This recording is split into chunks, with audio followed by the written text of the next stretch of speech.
Mais déjà, nous le remercions de nous faire confiance pour demander que le Sénégal abrite cet important atelier. Et compte tenu de l'importance également de tout ce qui touche le financement de l'adaptation, il est bon d'y réfléchir et même de voir qu'on pense à doubler ces capacités-là. Pour des pays comme le nôtre, vous comprendrez notre empressement de voir ce genre de solution parce que nous sommes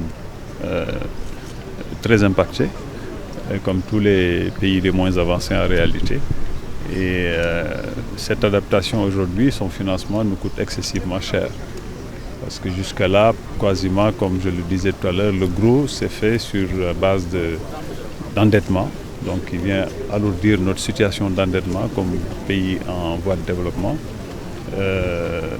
Cela pose pour régler des questions dont nous ne sommes pas très, en tout cas, responsables directement et sur lesquelles nous n'avons pas une emprise directe en termes d'action à prendre. Donc c'est des victimes aujourd'hui qui deviennent de plus en plus victimes parce que plus on y va, plus ce financement devient beaucoup plus conséquent et plus donc il est difficile bien impacter négativement nos stratégies de développement dans nos différents pays. Je donnais l'exemple du lieu où on est, qu'il a vécu parce que c'est un investissement fait par un privé sénégalais, mais au bout de quelques mois il a dû faire des investissements supplémentaires pour préserver son outil parce qu'il a fallu faire des travaux de protection côtière parce que la mer était arrivée à une matinée au niveau de sa piscine. Vous voyez un peu. Cela, en tout cas, est important et nous comptons beaucoup sur nos collaborateurs, nos cadres, nos experts, que nous remercions au passage pour le formidable travail qui est en train d'être fait, le leadership, mais d'impulsion dans les différentes instances internationales, où aujourd'hui vraiment nous tirons toujours la sonnette d'alarme en disant qu'il y a urgence. Ce ne sont pas des questions que nous pouvons discuter encore des années et des années. Il faut passer à l'action. Partout où nous allons, aujourd'hui, on parle plus d'implémentation de ces solutions-là que de continuer encore à produire énormément de littérature scientifique. Elle est nécessaire, elle nous guide, elle nous oriente, mais également l'action est importante. Le Sénégal est impacté sur toutes les questions, enfin sur de différentes phases. D'abord, on est un pays sahélien, on ne l'oublie pas. Vous vous souvenez qu'on a dépassé tout ce que les gens découvrent aujourd'hui, des phases de sécheresse, etc. Aujourd'hui, on est lourdement impacté par tout ce qui est avancé de la mer, donc au niveau côtier, qui coûte excessivement cher. Aujourd'hui, vous avez pour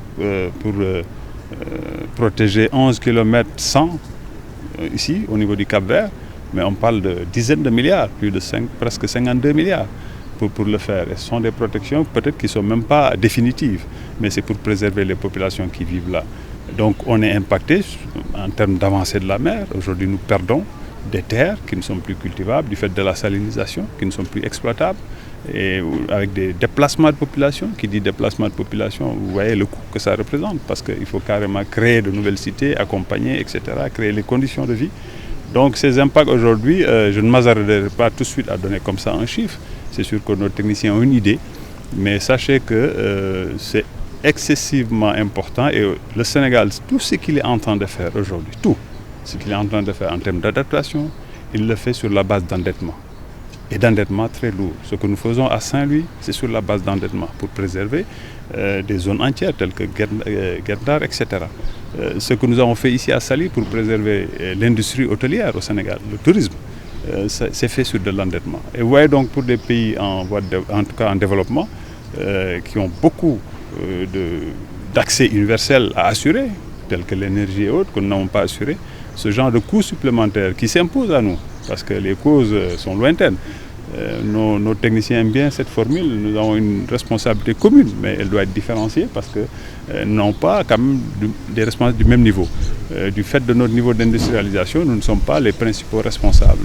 On ne pollue pas plus de 3% au niveau mondial, nous en tant que pays les moins avancés.